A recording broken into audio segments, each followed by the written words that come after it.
Okay, we're going to talk about how to get the power supply into the mounting box and route the cables. The mounting box was designed to put in numerous different locations. On a post, under the eaves, or in the garage. That's why it's small, compact, and able to mount in different places, because sometimes you won't always locate the power near the controller. So that's why this box is useful. It is a little bit of a process to get the cables routed and fit inside the box, so I'm going to show you how to do that now. The first thing we start with is the power cable connection. So we'll do that first. Grab our power cable and attach it to the power box or the power supply. From there, route your first two output ports down through the box. Get them down here. Then we're going to route our power supply down through the box as well and route it out. Pull your excess cable through. And we're going to route the power on the, as I'm looking at it, on the right side of the box.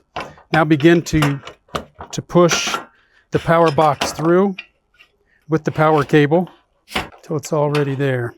Keep your cable tight. Here we go.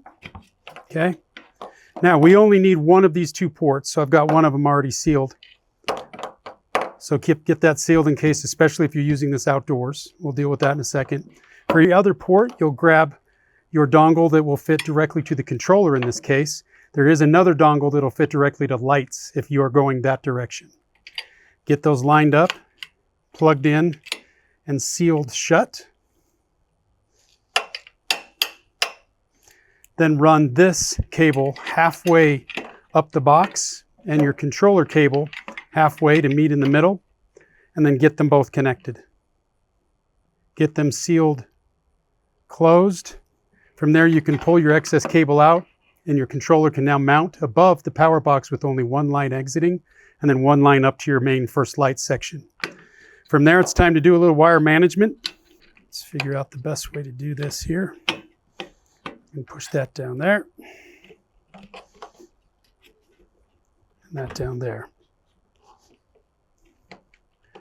Okay, once that's done, you've got your two dongles hidden in there. You've got your main line and your main power supply heading out.